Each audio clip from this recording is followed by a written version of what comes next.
There we go. Good morning once again. We are officially recording, and that privacy statement and disclaimer is now in your chat box. Thanks for those that signed in. We had a great icebreaker around boat names. That was really fun for me. Thank you. We'll get started here. Couple of announcements before we get into our content. Just want to remind folks that registration is open for our June regional training. There are a couple emails went out. If you feel like you haven't seen this information, check your inbox around February 7th and March 10th. And definitely, if you haven't registered yet, be sure to check for that discount code. Some of us will be in person in Albuquerque. It's exciting. I've never been to Mexico. I'm looking forward to that. And some of us will be attending virtually. It is important to note that that virtual content is not as full of an agenda. During COVID last year, we were all attending virtually, so it was a different type of platform. But this year, a bit of a hybrid model, and most likely only the keynotes will be virtual. Hopefully some workshops, but they haven't figured that out quite yet. So virtually will be more of a listen, less interaction than our previous kind of COVID models.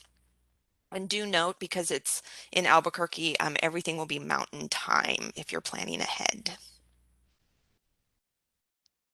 And with that, we have Thomas, your fiscal grants officer here, to give you a couple of updates and reminders around fiscal practices, as well as I just want to acknowledge not all programs have their fiscal people attend these calls. So if you are here representing your organization, please do take note and ensure that this information is passed to your fiscal department. I'm assuming Thomas will send out an email too, but it's always nice when we can ensure that folks are getting information where it needs to go when you're the primary point of contact. So welcome, Thomas, and I will let you have the floor for a few minutes. Yeah, so hopefully we went over the FFR at some point, but the FFR is Federal Financial Report. It's a very simple worksheet, but it's a little too simple if you don't know what it's getting at. So um, yeah, so you're gonna need, it's basically you're gonna be reporting on your year-to-date finances through March 31st. So once you have your March finances settled, you can do the FFR. Um, so I'm going to, as Robin said, send an email with a little bit more instruction. I'll send that to program and fiscal people that we have. Then I'm also asking to send your timesheets and general ledger for March. Um, that's just to kind of make sure that your accounting practices are going to hold up to audit and stuff. So I know I've worked with some of you to take a closer look at this stuff, but I kind of want to see what everybody's doing. So yeah, so due date is April 15th, which is also the due date for your invoice. So you can submit them all at the same time, or you can submit your invoice early and submit the FFR later. It's not that important which you choose, although if you think there might be mistakes in your invoice, it'd be much better to get them in earlier. But yeah, that's about it. If anyone has any questions right now, I can answer them. Yeah, thanks for being here, Thomas. Any questions for Thomas before we let him get on with his day? And definitely more information will be coming. And in fact, you can also check your terms and conditions for the FFR info too.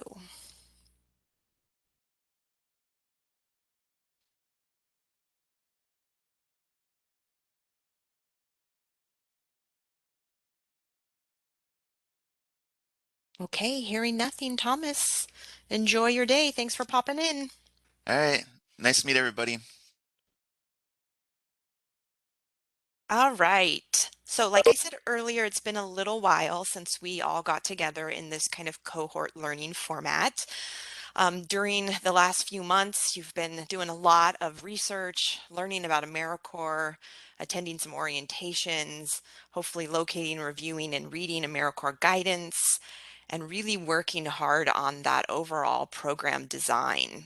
Some of you also wrote an application or started to look and learn about how to write an operational application. So we are definitely in the thick of it. We are going to spend the next 4 webinars really focusing in on member and site development.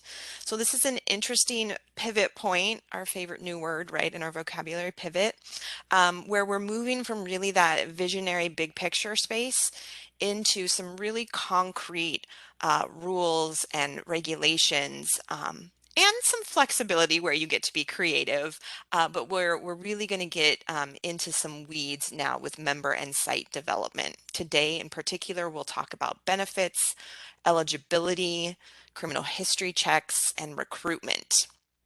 And then we'll be back together on April 14th to continue the series.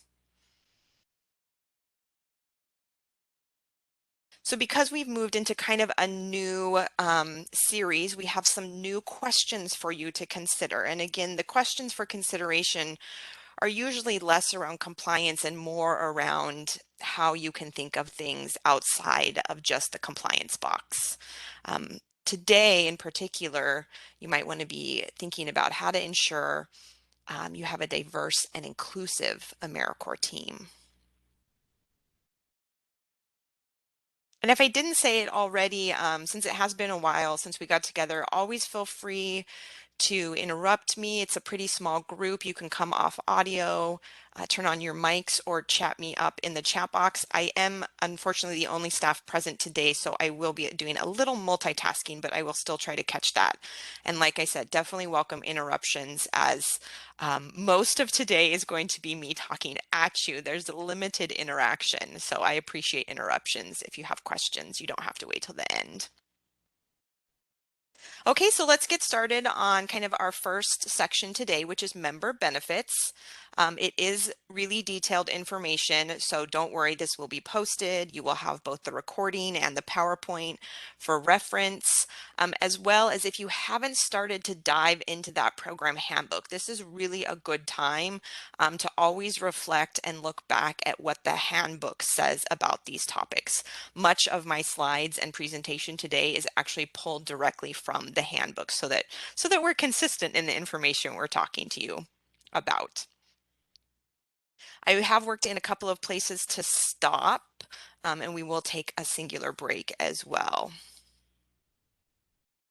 So this slide is really just for reference. These are the benefits we're going to be talking about today, those bulleted items. And as you can see, some occur during service, we call that in service, and some occur after they've completed their AmeriCorps or post-service. Additionally, some of these benefits are paid directly out of your budget, the budget that you devise, and some are paid directly by AmeriCorps, and you don't have to figure in those costs. So we have this handy chart for you to reference, but I'll also make sure that we include that as we go along today. So let's start with the Siegel AmeriCorps Education Award. Why Siegel? The AmeriCorps Education Award is actually named after someone, Eli Siegel. He was a pioneer of national service and the first CEO of the federal agency. Back then it was the Corporation for National Community Service, or CNCS. They now do business as AmeriCorps. It is a post-service benefit, so it does occur after service. It is earned by individuals who successfully complete their term. It can be used to pay educational expenses at eligible post-secondary and tech institutions, or to repay qualified student loans. The dollar amount is tied to the U.S. Pell Grant and is determined annually. So it changes each year based on the NOFO, or where the AmeriCorps positions are funded out of. So there's a lot of subjective language in this slide, so we're actually going to dive a little bit deeper into those words. To be considered successful in completing a term of service, there's a handful of things programs want to consider. So first, the minimum number of hours associated to the slot type. So if you've been looking ahead or thinking through your program design, you've probably noticed that we have a bunch of different types of positions ranging from full-time to part-time. 1,700 hours is one of the minimums for full-time, and then our part-time positions are like 1,200, 900, 450, even as low as 100 hours. So depending on the position the individual is enrolled in, they must complete those minimum number of hours. And it is a minimum. Your program is usually most likely going to set up positions that will well exceed the minimum. So once they hit that minimum, it's not necessarily a thank you and goodbye. It is also about completing the period of service as noted in the member service agreement that you're going to determine. So for example, if someone's serving a service term from August 15th to June 30th, they might hit that 1,700 hours early on, and you're still going to ask them to complete all the way through June 30th. Now, if everything goes well, there's a pretty standard exit process. However, life is fickle, and sometimes folks have to leave early, either by choice or for what we call compelling personal circumstances. And so we will dive into that a little bit more in later trainings, but there is a way for folks to be considered successful even if they have to leave service early. Unfortunately, there's also times when people just decide to leave and that's not considered successful. So that gray area will come much later in your learning. Eligible post-secondary and tech institutions and qualified student loans. So interestingly enough, this can be quite confusion, even for me today. This kind of changes and is really determined by law. So we often have programs tell their members to check directly with where they're interested in going or with their loan lender provider. So most Title IV schools, well, I'm sorry, all Title IV, for schools are considered eligible. So that is most colleges, university, and tech schools, but there's a handful of schools out there that aren't under Title IV. Then we have Title VII and Title VIII all around loan determination, and really that can vary, and so folks should be contacting their loan provider. For example, if someone has a parent who took out a loan, I think they're called Parent Plus loans, or were back in the day, those are not eligible loans. Also, if a member is 55 or over at the start of service, they may not have eligible interest in continuing education or student loans. So in recent years, the statute has changed and now allows for older service members to transfer their award to a child, grandchild, or foster child.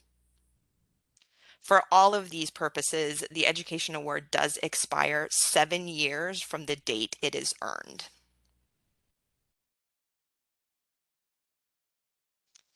So again, the amount of the award really varies and it's dependent on the NOFO that you apply to as a program.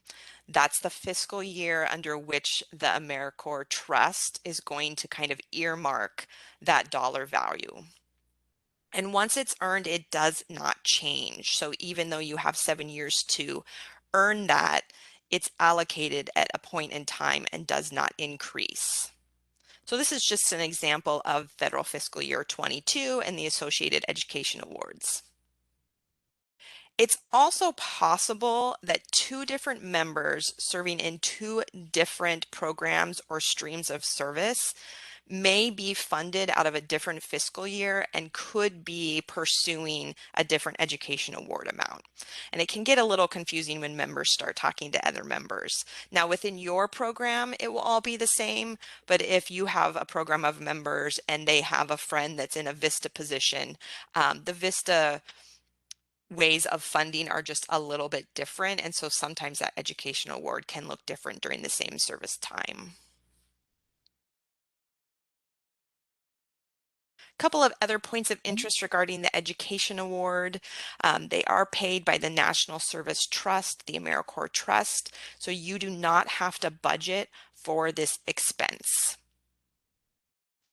The benefits are managed by the member directly from their AmeriCorps portal to either their loan provider or their educational institution.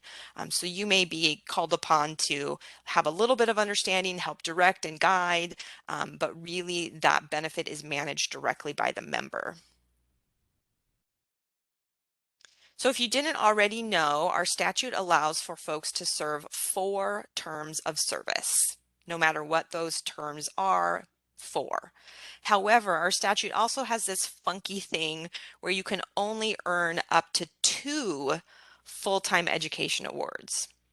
So we have had times when someone's entering a 3rd or 4th year term where they only have a certain amount of cap room left in their education award.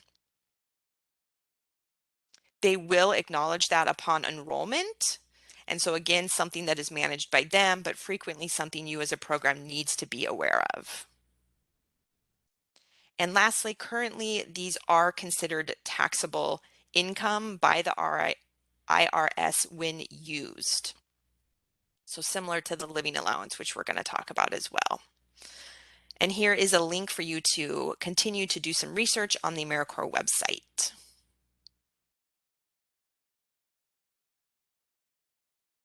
Let's move to that living allowance benefit. So why do we call it a living allowance and not necessarily a living wage? AmeriCorps members are not employees and there is no employer-employee relationship in existence. As such, service is not directly tied to minimum wage requirements. We do have our own statute and regulations that help uphold this. Service itself, as many, its intentions and benefits, and can often be confused, but should not necessarily be confused with work or jobs. The requirement in our statute states that if you're going to have full-time members, those minimum 1,700 hour slot types, you must provide a living allowance. You can also choose to provide a living allowance to less than full-time members. And there's a minimum and maximum range that is also dictated by the NOFO in which you will apply to. So that's the law, or how our statute is currently written. But you always want to talk a little bit about philosophy internally. You will find that the minimum living allowance in that range can be considered quite low and hasn't really evolved with the program over the years or inflation and the world around us. Much of this was written a long time ago and possibly by folks that had a different perspective. So we do advise working in this area of development early on, setting your goals for a meaningful and more livable wage, maybe for your area, and really thinking through not what your budget can handle, but what is your end goal and what fund development might you need to get there. Just recently, we had a funder assist some of our programs, and they came up with a random way of thinking about this, but they used the livable wage in each county and provided their members 80% of that county's livable wage. So again, kind of a random number, but it was something that they researched. They thought they could not only do that budgetarily, but they thought it was fair and effective. And so folks, depending on what county they were in, it was dictated by this policy and used consistently across Washington state. That's just one strategy, but definitely a lot to think about. I think it's also important to look at what might be equitable for part-time service. So part-time really varies. They can be in a 1,200 hour position, which may be upwards of 30 or 35 hours a week. Or they could be serving as low as 300 or 100 hours and maybe only a handful of hours a week. So what is really left in a person's, time for other types of jobs? What is in your best interest for recruitment and retention? And so while it may be totally understandable to not offer a living allowance for someone who's only serving a handful of hours a week, it's also really important to look at slot types, the amount of what you're requesting, and build a philosophy around the program design and centering the member and the person that's going to be in that position. And it's also important to be consistent. So these are policies that are going to be in place no matter who is enrolled in these positions. And you can't determine after the fact that one person deserves a different living allowance than another person. A couple of other pieces we think you should know today. The living allowance should be paid in regular increments, so such as weekly, biweekly, or we even have a couple of programs that choose to do it monthly. Payments should not and will not fluctuate. The payments are not tied to the number of hours served in a pay period. So again, very different than the employee-employer world. If there's situations where you have folks in service, but they are not accumulating hours, that's a bit of a red flag. They are still receiving their living allowance, and we need to, at that point, look at what's occurring for that individual. Now, it's also possible that those individuals were pre-approved to take some leave. And we will talk about personal time off and leave, which is something you at the program level get to define and something that we suggest you build into the program. But again, no matter what the member is doing, no matter how many hours they're contributing, while they're in service, that living allowance stays consistent. Taxes and insurance do apply. So there's a couple of specific Washington pieces that we want to be really clear about. Washington does not cover unemployment for AmeriCorps members. Okay, so some states and other service individuals across the country may have access to that. That is not part of the current Washington state practice. Therefore, since they are not eligible for unemployment, payment into the unemployment system is not an allowable cost.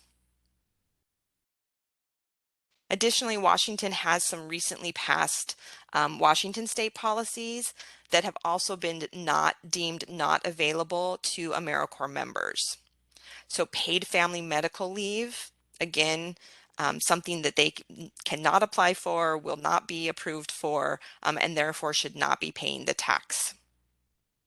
And most recently, the Washington Cares Act long-term care, which is on a bit of a hiatus for everyone, but we do know it's floating out there and it's already been deemed as a uneligible benefit for members. So once you do start charging employees for this, you should not be charging your AmeriCorps members. So those are the important don'ts. You will, like most folks, charge FICA, that's the Social Security and Medicare taxes.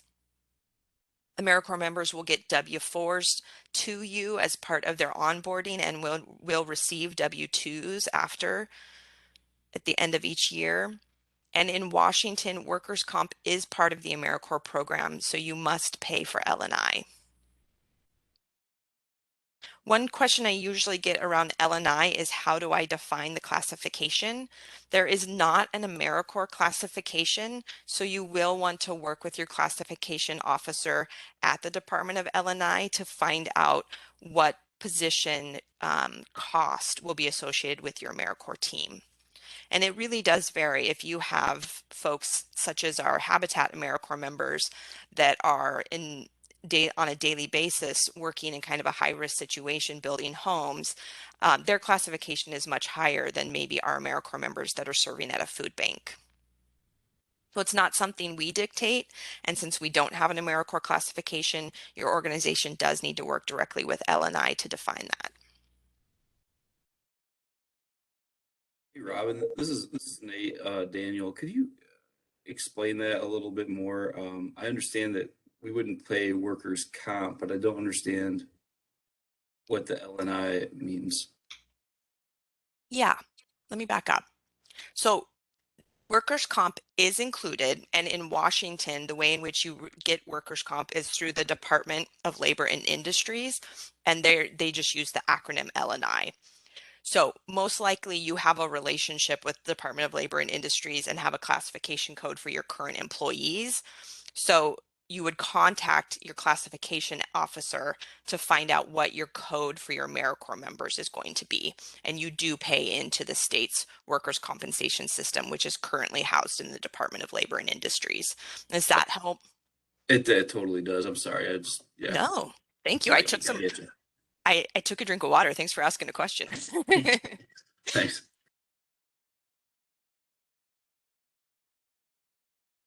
All right. Now we'll move on to healthcare. Programs must make available healthcare for full-time members. So that is part of our statute. You may also choose to provide healthcare for less than full-time members. So again, that caveat of like what, what is that part-time position and what may we think is equitable. Satisfying this requirement can be a little bit confusing. You do need to establish a health plan provider and ensure that that plan meets the current issuance of the Affordable Care Act and minimal essential coverage, which is often changing at the federal level, or at least attempting to be changed.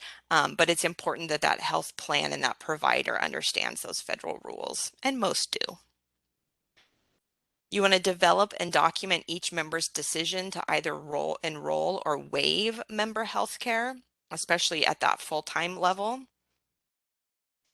And then you have to follow through and ensure that you're enrolling those that requested it literally on day one. Their coverage needs to start their first day of service.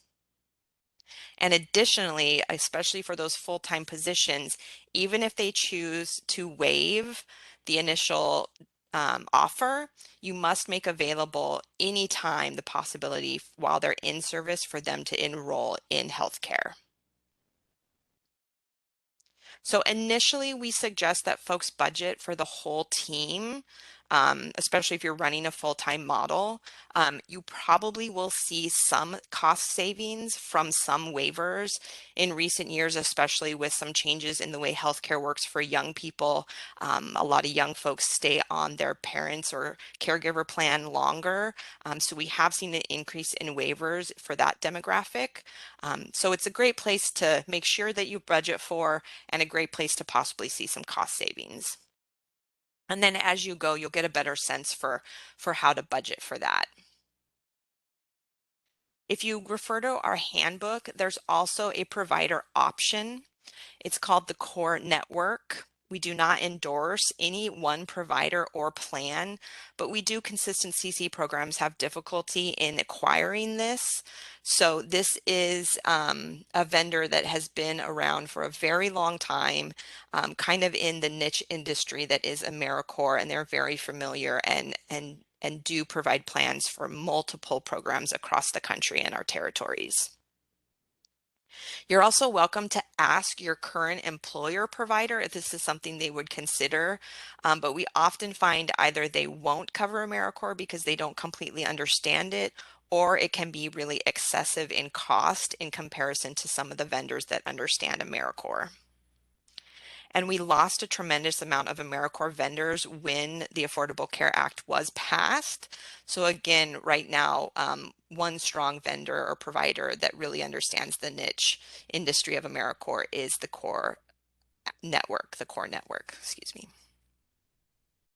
Our handbook also has an example of an enrollment and waiver form. It's not required, but we try to provide templates here and there for program startup, and then you're welcome to alter it, add your logo, do what you ever need to do using our templates just to kind of help kickstart how this might look for you. And again, kind of a broken record on this, but similar to the living allowance, really important that you determine your program philosophy, look at that equity lens for the type of position, and be consistent.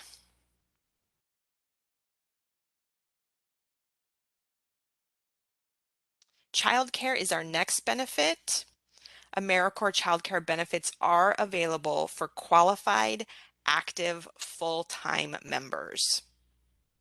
So there's some qualifiers here. The household income must not exceed 75% of the state median income. You cannot be receiving another child care subsidy. The parent or legal guardian of the child must be under 13 for this child care, and the child must reside with the member. This is a bit of an interesting benefit. AmeriCorps, the federal agency, does procure the vendor. This is the only vendor currently. The benefits are paid directly to that qualified child care provider on a reimbursement basis by the vendor. So you as a program aren't highly involved. The member must initiate and manage this benefit, and it's paid, outside of your program budget. At some point in time, if a member chooses to enroll in this benefit, you will be asked to confirm that they are in service. And if they were to leave unexpectedly, also is your responsibility to notify that vendor that they should no longer be getting the benefit. So just a little bit of a caveat here, programs and members in Washington report to us that the Washington state benefit has by far kind of exceeded standards, is a little maybe easier to manage, and a lot of folks already come into the program having that child care subsidy. If that's the case, there is no mandate to switch. Folks should stay with what they're comfortable with. And that's an okay thing for them to consider and for you to guide them on.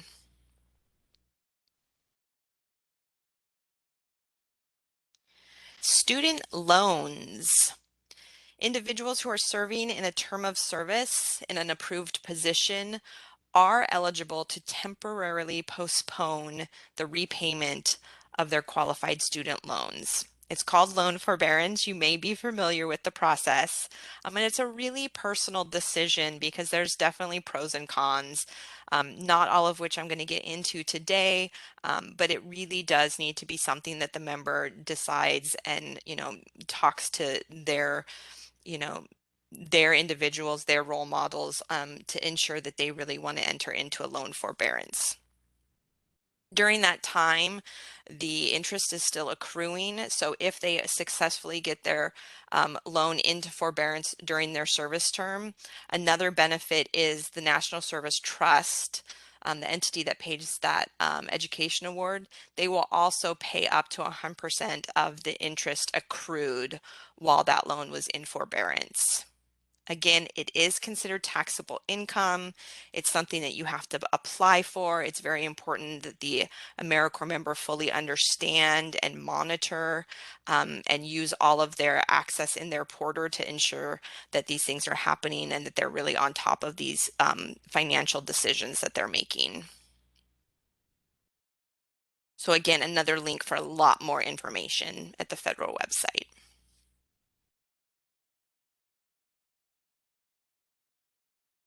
And we'll end our benefit conversation today on what else you might want to define at the program level. So you may provide other member benefits if, and there's a bunch of qualifiers here, we want to ensure that the treatment of these benefits is equitable for all members, or that you have a policy defining, what types of subset of members. So it is not something to take lightly. It is not something to decide in the moment. It's definitely something that you want to have a living, ongoing policy around. And based on your learnings and what you hear from the members and what you hear from your organization, help to define what else you may be able to supply and afford. You want to make sure that it is an allowable expenditure, and you want to follow basic OMB cost principles. So if you're not sure about that, when considering a certain type of benefit, definitely consult with your assigned program officer once you have an operational grant, or we can talk about it in our one-on-ones too. A couple of common examples are mileage reimbursement. And this is usually seen, similar to maybe the employee-employer world.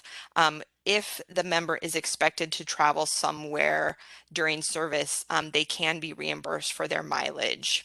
You wouldn't necessarily want to reimburse mileage at the beginning and the end of their day, like just to get to their service site. I think that's inherent as it is with employees.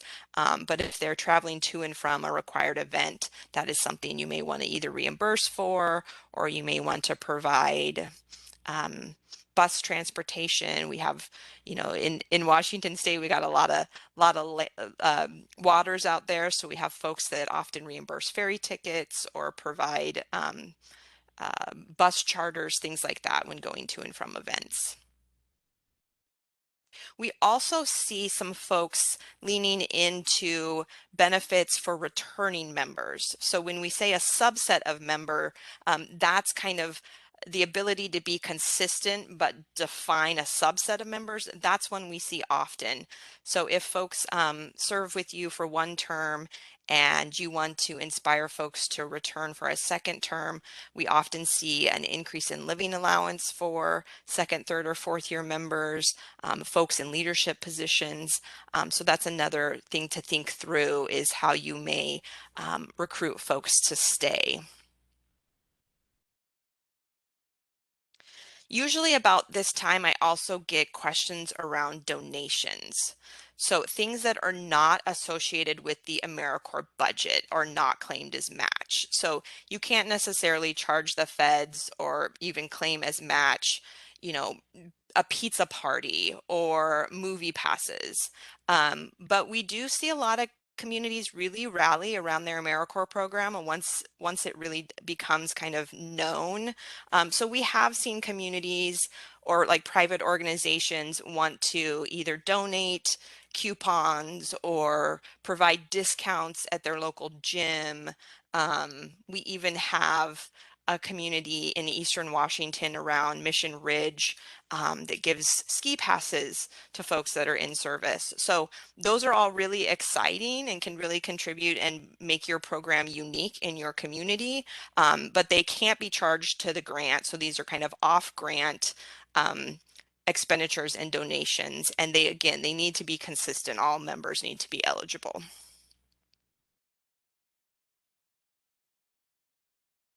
I'm going to pause. That kind of closes your introduction to member benefits. I don't have a separate slide on benefits to sites. I think we all know what the benefit to the local site is. But are there any questions before we move into eligibility?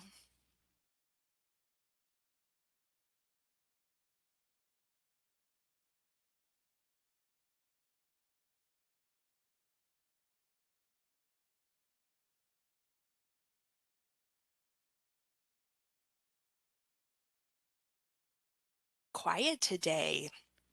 Okay, I got a nope in the chat. Okay, keep thinking. Again, interrupt me if you want to, and we will start talking about eligibility before we take about a 10-minute break here.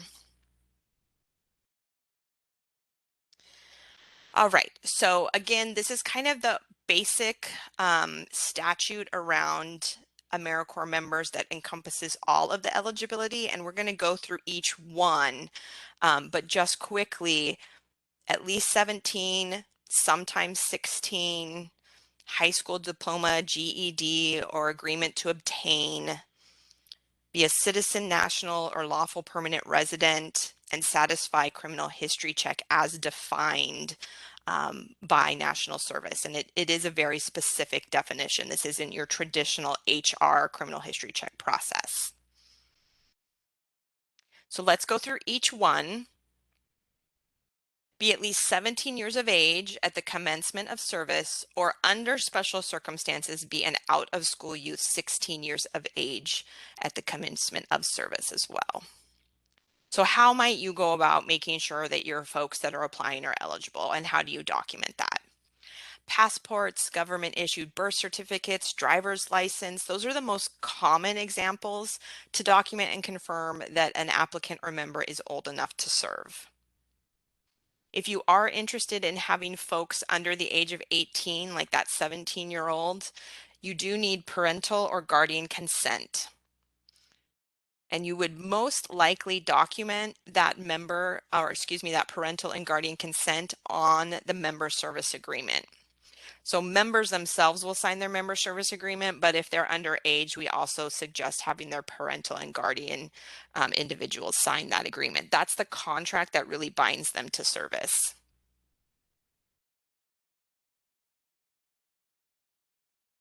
The second required eligibility is to have a high school diploma or GED, or agree to obtain prior to using the education award.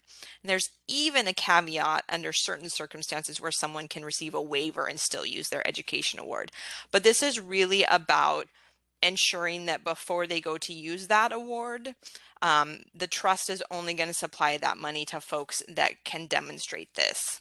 So this is something that the member will demonstrate when using their education award, but also something that you need to help ensure prior to enrollment. So it can be in some of your recruitment materials, but the member themselves has a part of enrollment. You have a part on the program side, the member has a part as an applicant, and they're actually going to certify their educational status. And I can't remember, it changes quite frequently. I can't remember if they actually just say, yes, I certify that I have one of these or will get it, or if they actually check high school GED or willing to obtain. But there's a whole piece of this that the member is going to agree to.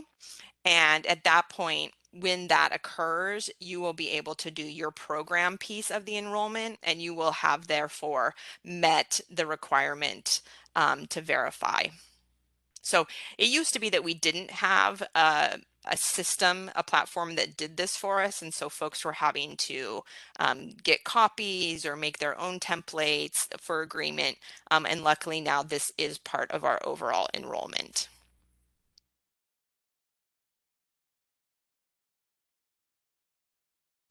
Be a citizen, national, or lawful permanent resident.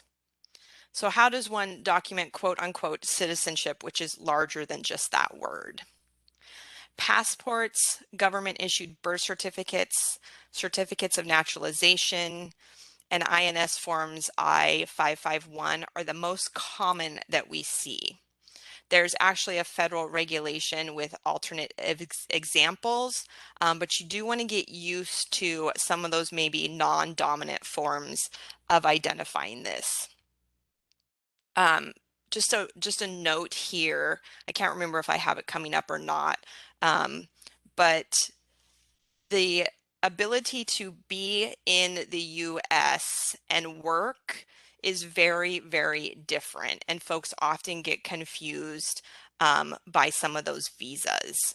So if you aren't used to that type of language or aren't used to which forms confirm our statute, it's really important that upon receiving it, you work directly with us to ensure that that person is eligible. This is another interesting piece that they've tried to help with the enrollment process. So during the enrollment stages in the electronic platform, the system is actually going to try to confirm through a data sharing agreement with the Social Security Administration. So it's really robots talking to robots, which has a lot of bias and a lot of hiccups. If it's successful, that will fulfill your verification requirement. But if it's returned to you as, hey, the system can't figure this out, you actually have to do a manual verification by supplying documentation to the federal agency to have that kind of box checked. So unfortunately, since the system only works for us on some occasions, you can't really rely on the enrollment process. You need to understand the basics ahead of time. You need to ensure that when you're working with an applicant, you don't get all the way up to this enrollment point and then find out that they're not eligible. And we do see that happen, and we understand that there's human error, but we also want to ensure that we're not treating applicants unfairly. So no matter what occurs in the system, members cannot be enrolled officially or serve any hours until that portal actually says they've been verified either through the automatic process or the manual process. And this is a lengthy process. You'll be trained in coming sessions on how to go through this, but it's not something that's going to happen overnight.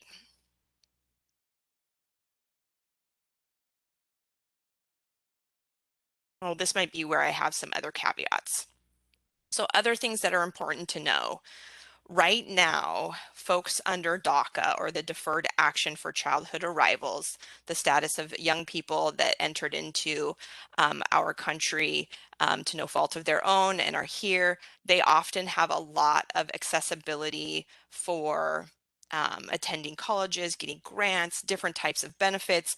However, when our statute was written, it wasn't clearly determined that those folks would be eligible. So right now for AmeriCorps State and National, DACA recipients are technically not eligible.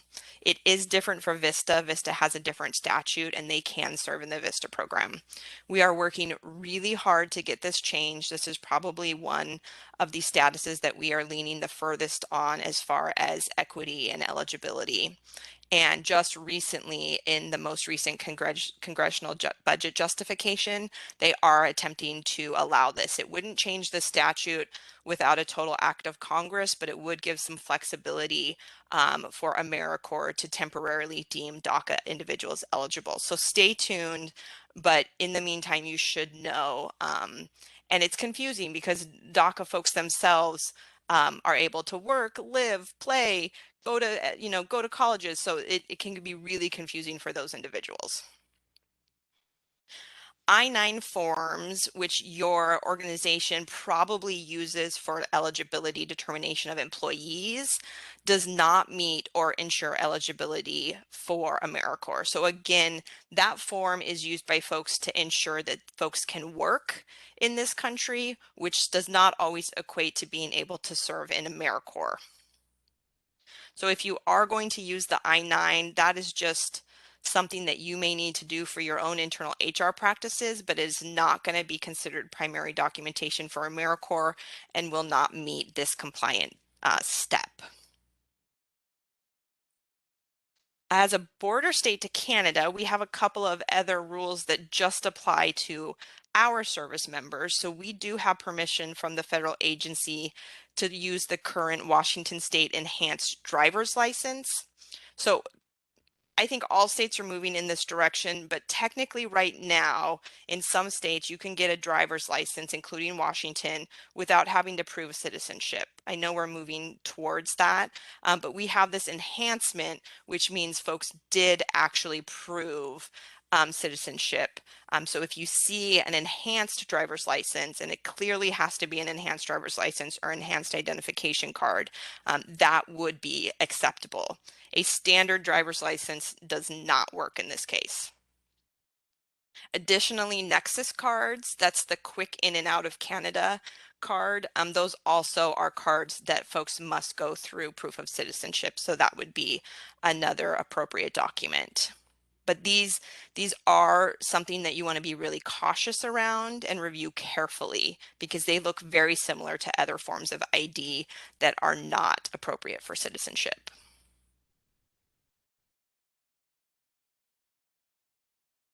And finally, AmeriCorps members, in order to be eligible, must go through what we call National Service Criminal History Checks, or NSCHC. This is probably the most complex piece of eligibility and an area where we see the most disallowed costs and compliance issue.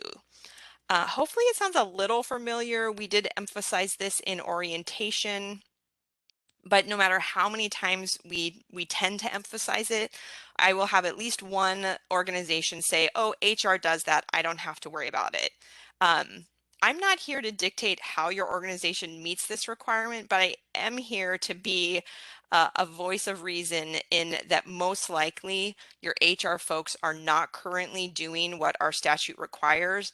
And if you depend on them, there's probably a little bit of a disconnect on whether or not that would be met, on time, every time, and in line with our statute. So if that's a route you decide to take, that's an organizational decision. But I am here to ensure that every program staff be aware and educated on this topic so that you can help with those checks and balances on whatever your organization decides. When I actually ran a program, I fought, and it really truly was a bit of a battle with the HR department to allow me to pull this under our program. And there's a lot of good reason for it. HR is going to want to consider privacy. They're going to want to consider whether that's the role and responsibility of a program staffer. There's a lot of good reasons, but ultimately, when talking through it, our HR staff realized that they probably weren't going to be able to meet the compliance every time and stay on top of the statute. And I was the first line of defense as far as getting the information as it continually changes from the feds. So I was successful in being able to run those checks for my AmeriCorps members.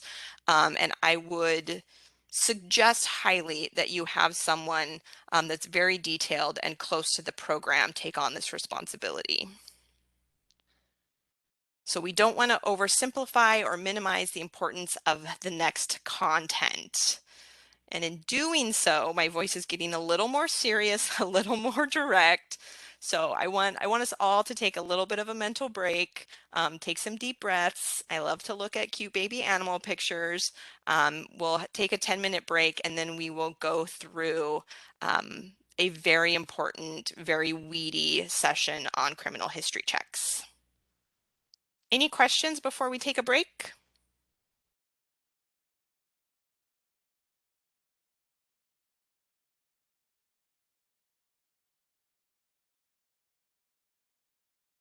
All right, I am going to pause the recording and then I will get a ticker up on so you can see, and we'll all come back here around 11:10.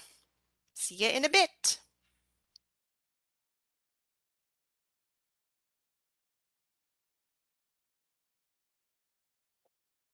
Welcome back, everyone. I don't know about those break timers. Sometimes they're great at the beginning, but then as they start to count down, I get a little anxious. Like, what's happening next? All right, one more big deep breath and some visual cuteness as we get into criminal history checks.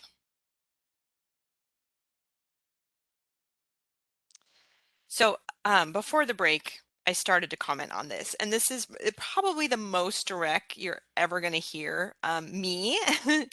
And really, no matter how confident today or in the future, even programs that I know we have programs on the line that are already familiar, some of you are just starting from scratch, but never get complacent when it comes to National Service criminal history checks. This is something we revisit often with our subgrantees. A gathering rarely goes by without us talking about this and reinforcing this. Part of that is the importance of safety for our service recipients. I don't want to minimize that. And part of that is because it is the #1 non-compliance issue in the country that is associated with really significant disallowed costs. And if you're not familiar with disallowed costs or like federal compliance, that means you don't get funds or you have to pay back money, and no organization wants to be in that position. So yes, safety drives the law, and please really listen up. Doing this wrong, unfortunately, even human error can cost your organization sizable monetary penalties.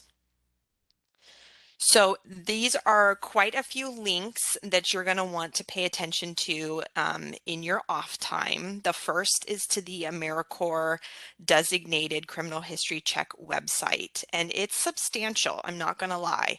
I don't expect you to read every single document, word for word right now, but I would like you to definitely go through it, understand the headings, open each of the documents, and just become familiar with what's on this website. A little bit of osmosis learning just by, viewing it and getting familiar with it. Our program handbook has some really important pages that you are going to want to read word for word.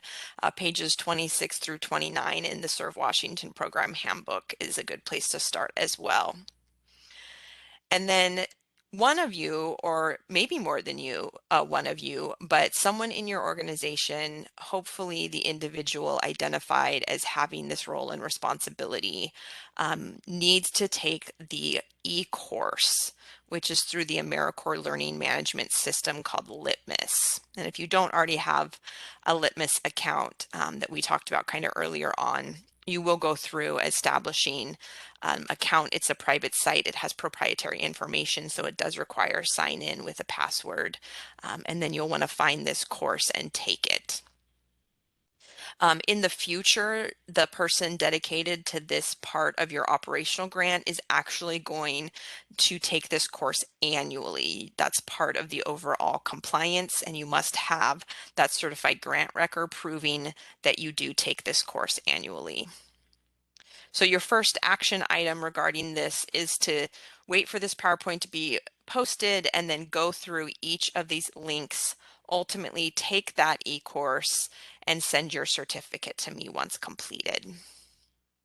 We will definitely be talking about this in our one-on-ones as well.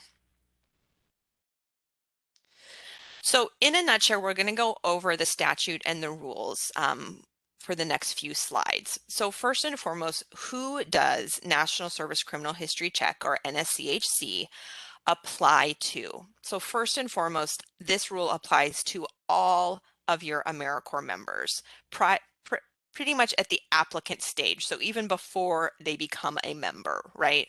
All AmeriCorps service participants. Then it also applies to the staff in the AmeriCorps program that are receiving a salary either directly or reflected as match under your cost reimbursement grant for personnel.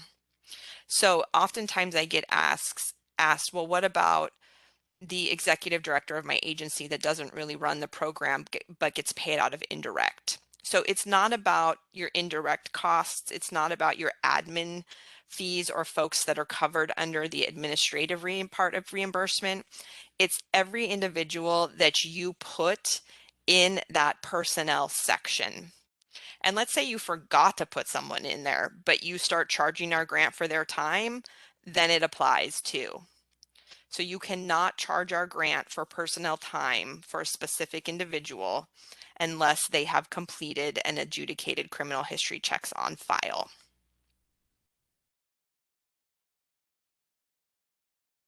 So for those individuals, your AmeriCorps members and your staff, what checks are required and by when? So if you've been with AmeriCorps, this has evolved over time, and this is the most streamlined it's ever been. So in some ways, consider yourself lucky. This actually used to be a lot more complicated. So everyone that falls under this rule, those AmeriCorps members and those staff, they are going to have a name-based checked on what is called the National Sex Offender Public website. Once you get used to this, we refer to it as the NSOPW. They're also going to have, so this is all of these. This is not one of these, two of these, part of these. This is all of these. So your sex offender check followed by a name-based check from the State of Service Registry. So our state of service is Washington, and that is known as the Watch Check through the Washington State Patrol. So every state does that a little bit differently. In Washington, it's known as the Watch Check through our state patrol. Additionally, another name-based check from the state of residence if it's different than the state of service. So if you have an employee moving here to work on this grant, or you select an AmeriCorps member currently residing in California or New Jersey or Iowa, you're also going to check the state of residence at the time of application. And finally, a fingerprint-based FBI check. So you might have been like, why does she keep saying name-based, name-based? Because we then get to an actual live scan fingerprint requirement through the FBI. And all four of these checks must be completed, adjudicated, we'll talk about what adjudication means, and documented before the individual performs any work on the grant or collects any service time. Okay, before. Before means at least one day, but let's be serious for a second. The intentionality of this rule is all around safety. So you're going to want to perform this early on in the application, recruitment, and selection phase. Please do not wait for someone's, even work week before they're supposed to serve or work. There are times I know when things happen quickly and you're getting ready to start and you have someone lingering. So there are times where we see checks closer to the date than we would like. And yes, they are compliant if they are at least 1 day before, but that should not be your intention or your process. That should be saved for really rare occurrences.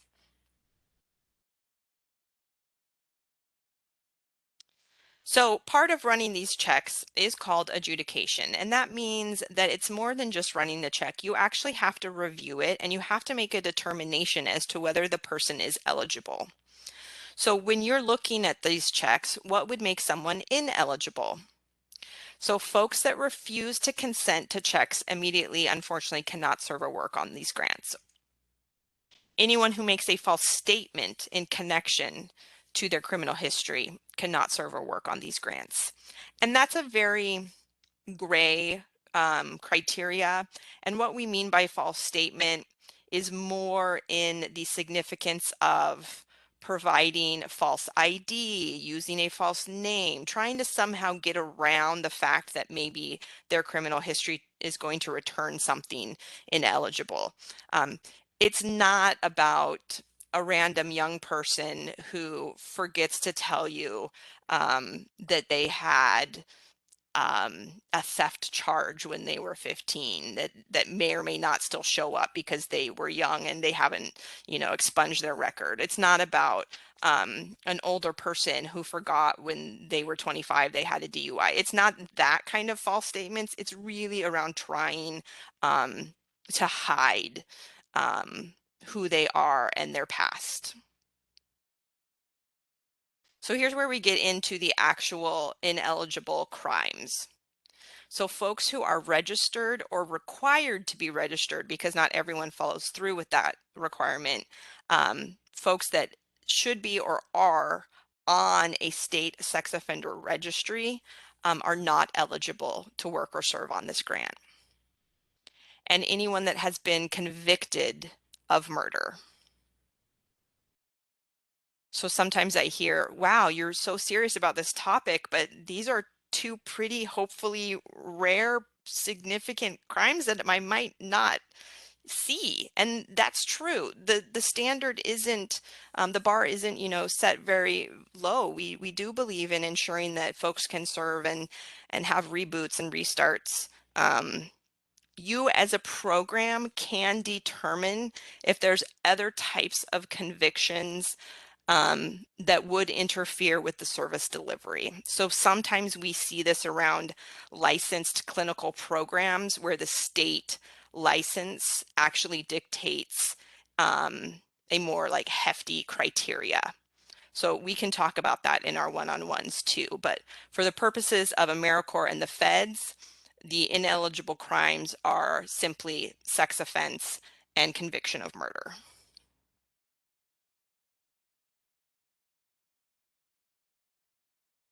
So additionally, Serve Washington, and this is specific to our state commission, requires all programs use the AmeriCorps designated vendors to help with this process. And that is TrueScreen and Field Print. So we do this because we know the vendors are well educated and provide you with everything you need in order to stay compliant.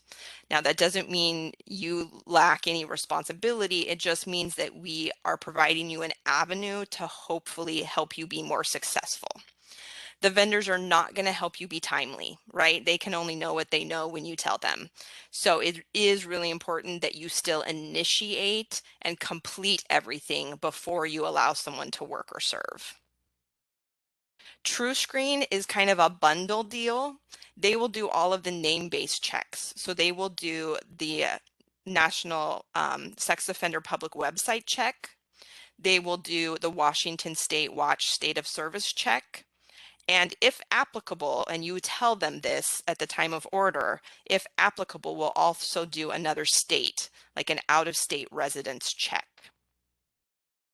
Field Print is the vendor that works directly with the FBI and provides live scan sites to do the FBI fingerprinting. AmeriCorps has developed a manual to assist each of you in using both TrueScreen and Field Print, and I have that linked here. The additional state commission requirement is that you develop a policy and procedure in this area. And that helps ensure that every time you do it, the person with the role and responsibility is being consistent. If someone has an emergency and is no longer fulfilling this role, someone can walk in and clearly follow a policy and a procedure and maintain that consistency. So your next action after doing some homework, reviewing, learning, taking the training is that you are going to, during this planning grant period, begin to set up TrueScreen and FieldPrint accounts. Okay, and that again is a process. Your organization will enter into an agreement with these folks. And once those agreements are in place and you have your ability to use the platforms, we're going to have you test some of the staff. Hopefully the staff that will remain on the grant should you be awarded, right? Because then you get to check the box that those people already have their checks done. And just a word of caution here, you can't adjudicate yourself. So I can't apply and run Robin Harris, review it and sign off. Robin Harris agrees, Robin Harris is eligible. So you're going to need at least 2 people ultimately when you go to perform these steps.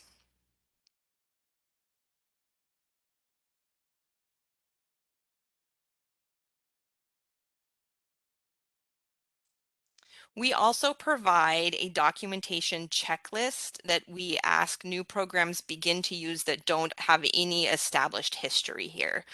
Everyone's welcome to use it, but especially when you're really new, we suggest ensuring that you use this documentation checklist. This is something that you would do for each of those covered positions, whether it be a staff or a member. And it walks you through all of the statute requirements and provides you with the documentation you need in order to prove that you've done this correctly. So I've bulleted out all of the requirements that this documentation helps with.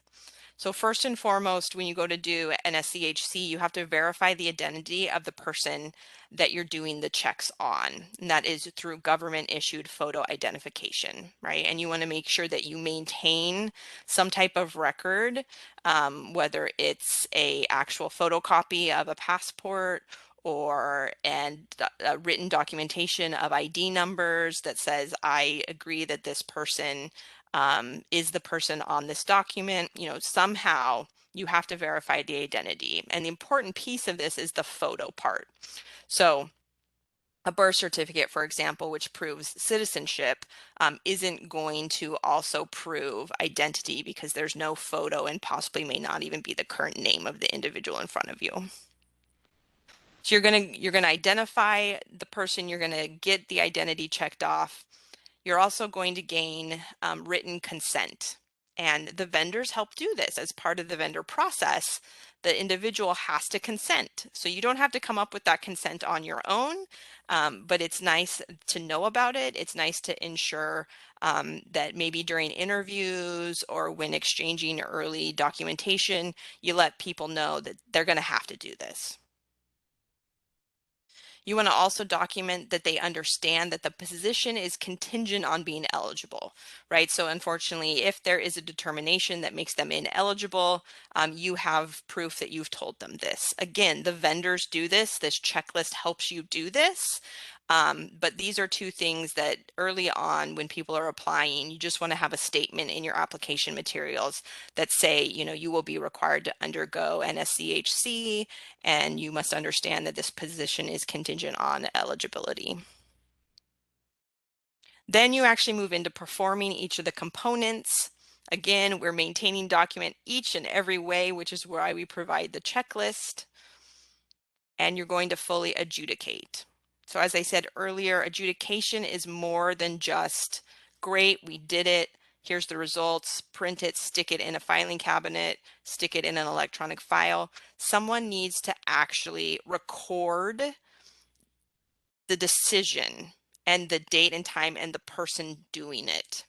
So back before we had the vendors, this looked like people, printing out forms and signing and dating and writing eligible or saying, yes, I understand that this person has a conviction of domestic violence, but we have taken that under consideration and are moving forward. Now the vendors help you do that. There's still actions you have to take in the system, but as you're taking those actions, it will perform the documentation as you go through those steps. So it's not going to do it for you, but it's going to give you a platform so you don't have to create it yourself.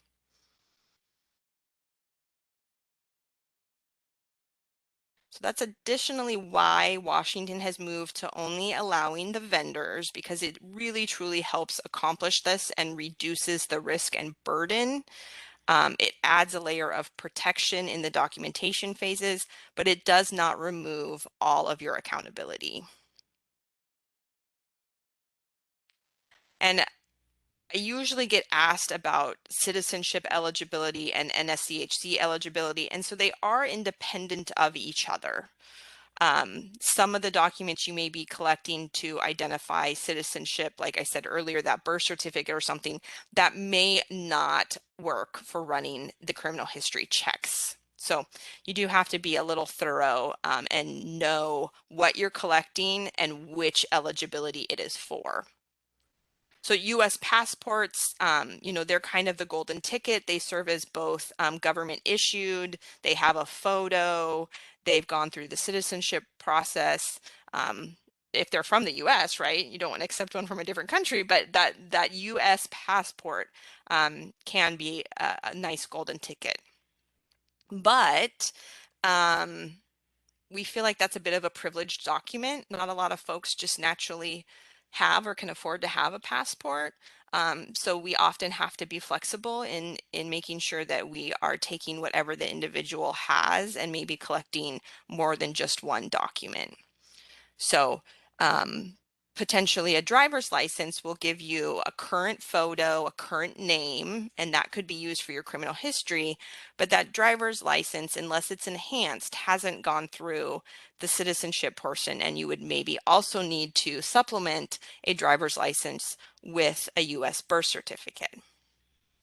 So definitely be careful and really lean on us at the commission when you're new to this.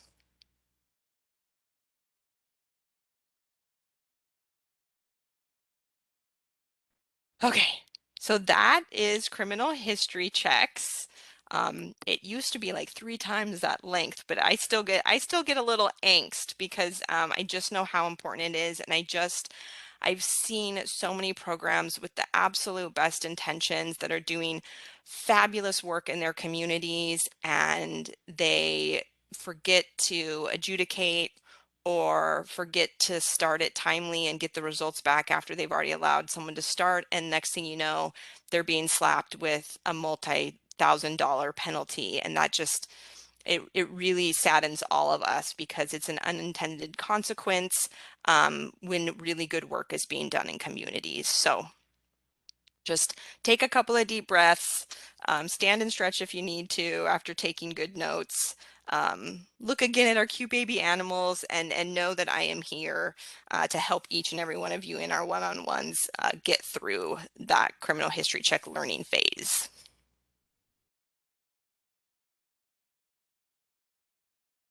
We'll close eligibility with just a really brief basic definition for sites. So if you are going to be using other sites than yourself, you do want to ensure that the sites that the members will be at meet the definition of eligibility in the Code of Federal Regulations, which means they need to either be a tribe, an institution of higher education, a local government office, a nonprofit, or a state entity. So basically, you cannot support a for-profit entity with your member placements. And that is all there is to it regarding site eligibility and working with partners and host sites.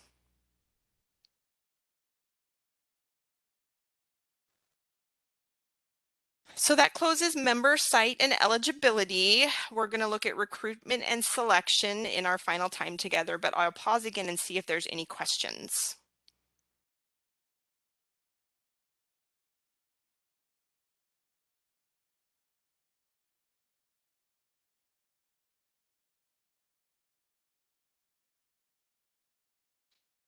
No question. So let me do a temperature check for folks that are still with me and able to get in the chat box. On a scale of 1 to 10, 1 being I'm really intimidated and 10 being I think I get it and can get through it. How are you feeling so far about eligibility, especially criminal history checks?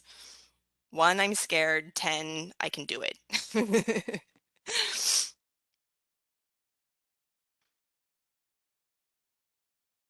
Oh, great. Not only are you still out there, but people are feeling pretty confident. So that's great. And don't ever hesitate to say, Robin, I'm back at 1. Like I need reminders. I'm not feeling great. That no harm, no foul.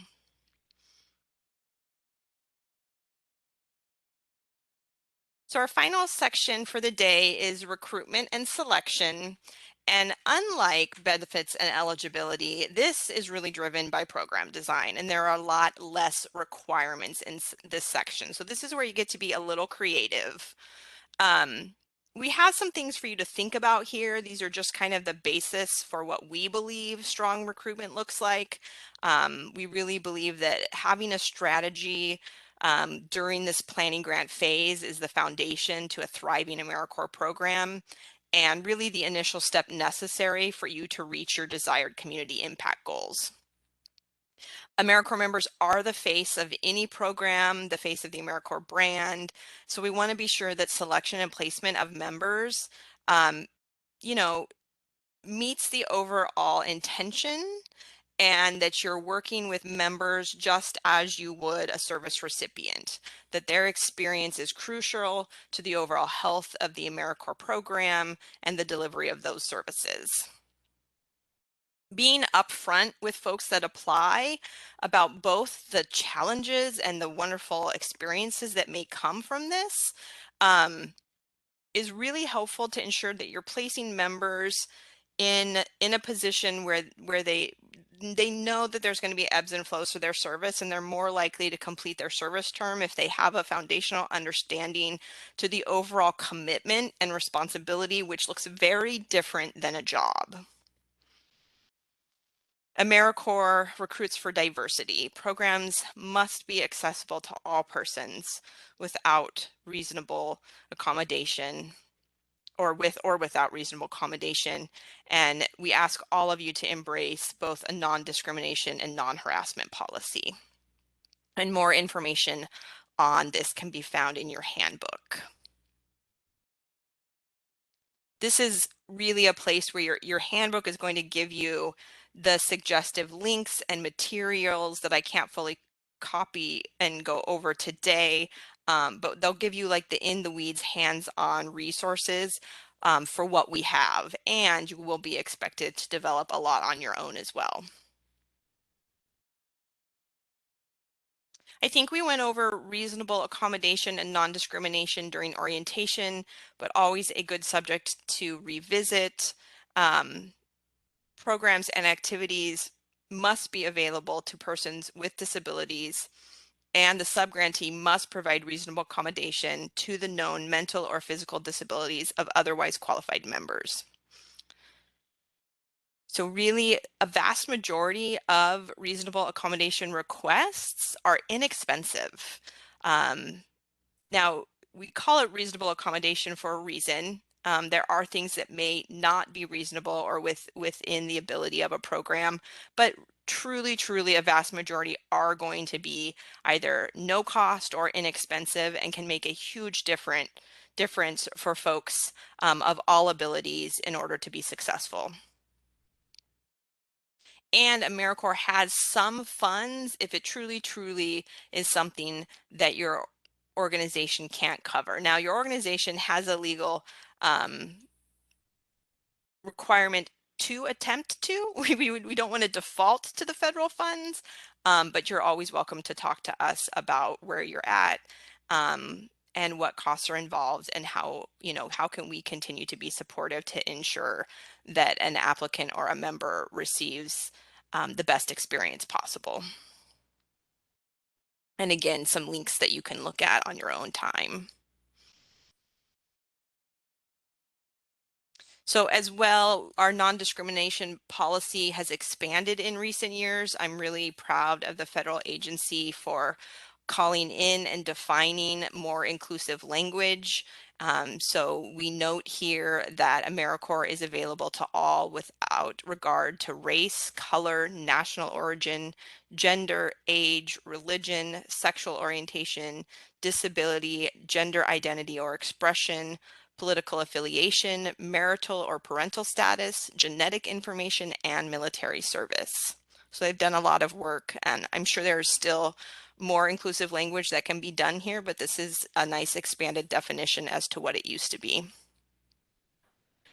You don't see age in that list, and by legislation or design, some programs are tailored to particular age groups. So for example, here in Washington, we have the Washington Conservation Corps, which actually predates AmeriCorps and is part of our state statute for workforce development of young people. And so it has a state tailored age group.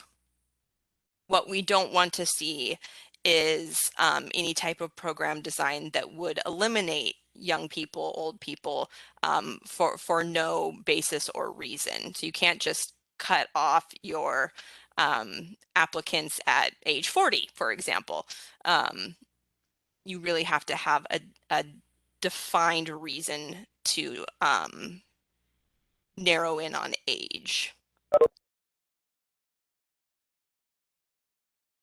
And again, some websites to visit. I have a couple of videos that I think will be helpful. These are approved and made at the federal level, and these might be something that you want to turn to for your recruitment and selection materials while you're not in a position to maybe build your own yet. These are some good defaults. And then we'll talk a little bit more about recruitment and selection. As AmeriCorps members and volunteers, we do more than talk about our core values. We take action and commit to making our community stronger. At AmeriCorps, my commitment to equity gives every student a strong start. Our compassion brings food and friendship to neighbors in need. My determination protects parks in my community. Now more than ever, your community needs you. What's at your core? Learn more at AmeriCorps.gov. We do more than talk about our core values. We take action. AmeriCorps members. Oh, sorry, I tried to pause it on. There's a really quick capture in there from our Vet Corps program. I wasn't able to do it fast enough, but I always get really excited when I see this video and see some of our local programs reflected. Got another one for you here.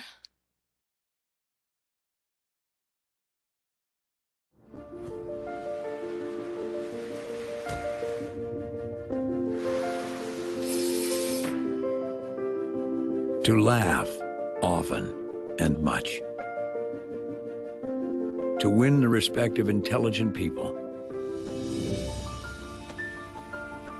and the affection of children.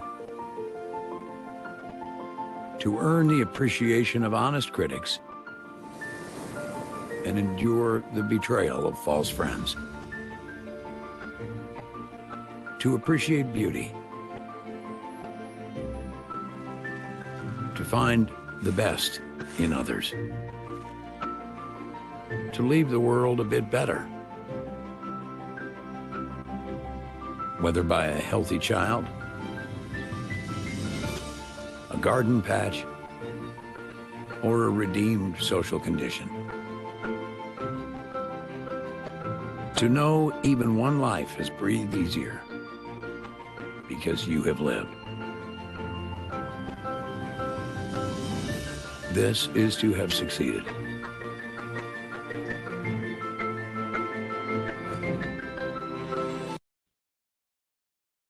And that one, that last frame with the person looking at Mount Rainier was from our Conservation Corps. All right. So Do you have to recruit nationally? In fact, you do. It may not always be the preferred methodology, but right now AmeriCorps does require all programs advertise. And it's done through their systems, and you'll create a service opportunity. And the degree and effort that you put into that may look different from program to program, but you have to at least have one service opportunity in the national platform. Most folks really choose to recruit from community. That can be done in a lot of different ways. It's definitely considered, best practice and more of a holistic approach to recruitment, and to ensure that there's representation from community by community and that service recipients can see themselves in the AmeriCorps member.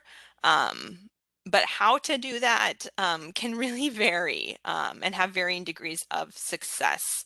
So instead of giving you an answer on how to do that, it's really important that you, as part of your program design concepts, look at your community, your audience, and define a strategy that may invoke a call to service. That said, we do have some tools. We're not going to leave you totally alone. We utilize and pay for a platform called Service Year. Just another body of work that leans into this and provides AmeriCorps and programs across the country with a platform to recruit. We have some marketing starter packs. We're actually in the process of updating the logo on a lot of our tools. There is a national recruitment hub that provides some materials. Realistically, word of mouth is still the strongest ways in which folks come to service. It's not necessarily a commercial that's all of a sudden going to get someone into a place and a mindset, but seeing it, hearing about it, witnessing it, that's still primarily how folks come to service. There's definitely some success at local levels. And again, looking at that audience, you may find a newspaper or an online source, depending on where people get their information, is the direction you want to go.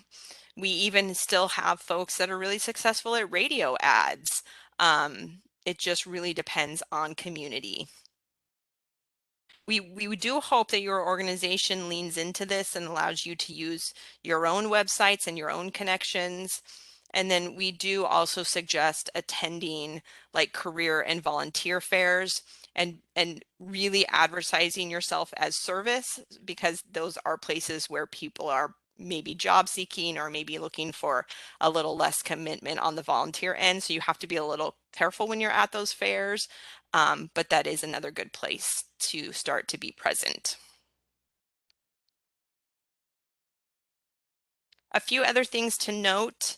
You're going to develop your own selection process. So how you screen and how you interview is really up to you. We do ask that you implement this consistently, right? So all folks are being screened and interviewed through the same mechanisms. You do want to document at minimum some type of application or resume. It doesn't have to be bulky. It doesn't have to be burdensome. We want people to come and have an easy process, but we do need to document some way of recruitment. We used to say 2 references were best practice, and if you use like the national system, you'll actually see a place where the 2 references can be collected through the platform.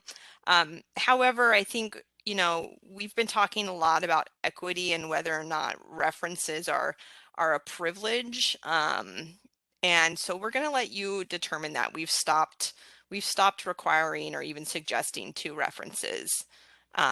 People have different histories, right? They have different access to folks. So we don't want to discourage people just by putting up potential barriers like, hey, you need a reference. And then someone's like, I don't know anybody, so I'm not going to apply. So think through those things as you're developing your materials. You may not charge an application fee, very common in the collegiate world. So we want to make sure that that is not occurring in the AmeriCorps world. And really, again, be sure that when you're developing things, do not use the word job or work. It slips every once in a while, in an oral sense, but we definitely don't want to document it that way. So serve, serving, performing service, national service, a position, even instead of a job description, it's a position description.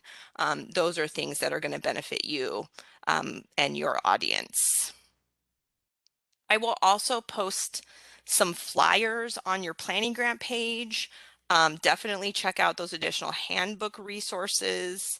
If you see some old logos, I apologize. If you're savvy enough to update them, you're welcome to. You do have access to our logos as well, but we are trying to make sure that we get everything modified and up to date.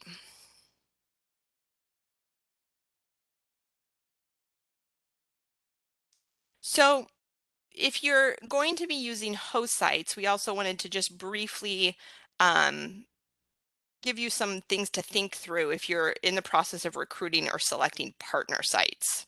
So some folks really lean into doing a community needs assessment or even a request for proposal process and have folks apply. That's not necessary, but we've seen it done.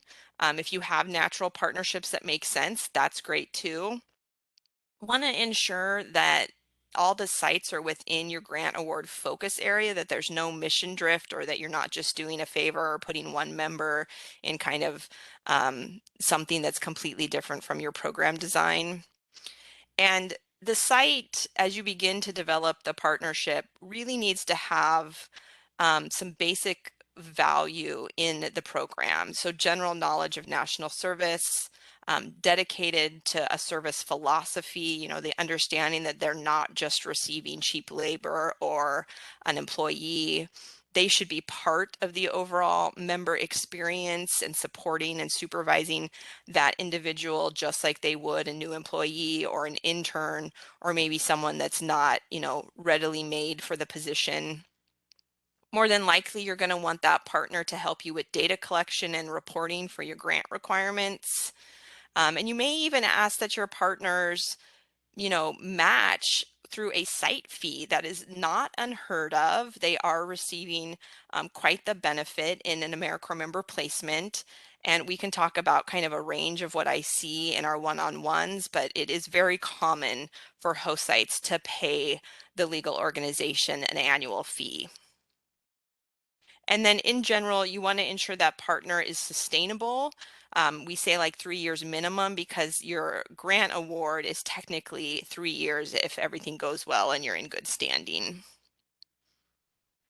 Now, if you're thinking about, instead of asking for money from your site fees, you might have some interesting concepts around passing through some of these grant dollars to help support your sites.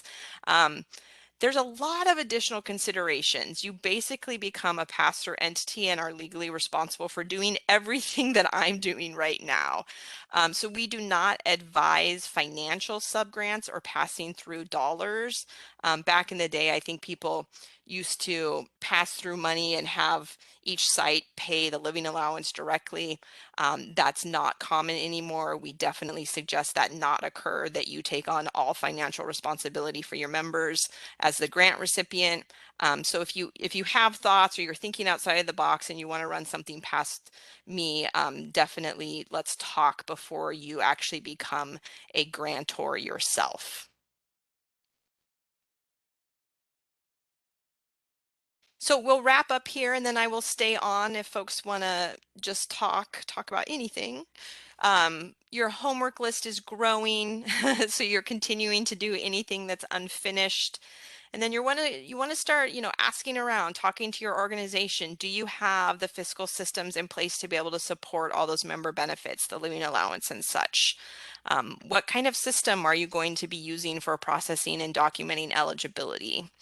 You're going to take that criminal history check e-course and submit your certificate.